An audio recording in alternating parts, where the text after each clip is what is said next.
Gentleman from Fairfax, Mr. Surovell. Mr. Speaker, I rise for an introduction. Gentleman may proceed. Mr. Speaker, members of the House, sitting in the gallery today, we have the members or the recipients of my first Young Leaders Program. I'd ask them to stand up. The Young Leaders Program was started by my predecessor, Delegate Amundsen, and it's basically what we do is we bring a bunch of high school kids down here and introduce them to Richmond. They observe the General Assembly in a floor session. They sit in a committee meeting. They meet with members of the House and Senate, with state officials.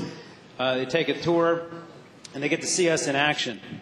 It's a terrific program where we are encouraging some of our young leaders in the Mount Vernon community to get interested and involved in state government, get them a taste of public policy. Here today, I'd like to introduce them from the 44th District, where, of course, the women are strong, the men are all good-looking, and all the children are above average. We have some members of my alma mater, the best high school on the planet, West Potomac High School. First of all, we have Trevor Jenny.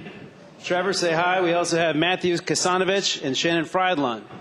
From the second best high school on the planet, my father's high school, Speaker's old rival, Mount Vernon High School, we have Elizabeth O'Hara and Eric Meyer, who are up here. And we also have with them their chaperone, who's an assistant principal at Carl Sandburg Intermediate, Miss Jane O'Hara, who's given her time to be here today.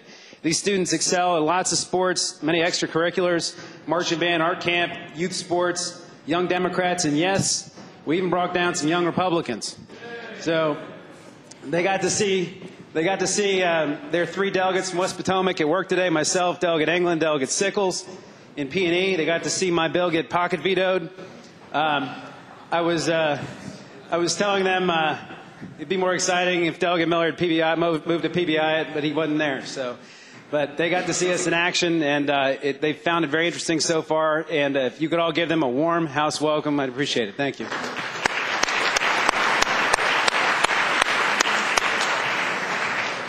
We're delighted to have the students with us today. I must say that you're fortunate to be here today. Usually the sessions are not as riveting and spellbinding as this one's been.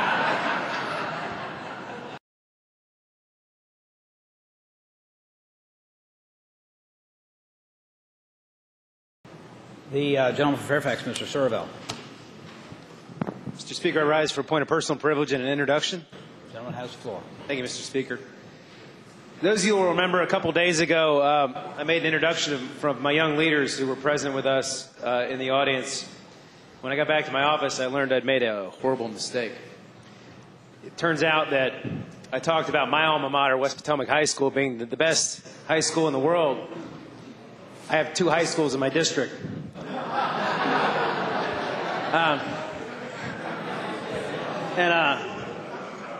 So a couple of my young leaders weren't happy about that. Neither was my father, who was an alma mater of the other one. So I would just like to correct the record to note that the two best high schools in the entire universe are in my district, Mount Vernon High School and West Potomac High School. I just want to make sure the record is correct on that, Mr. Speaker. Thank you. Okay.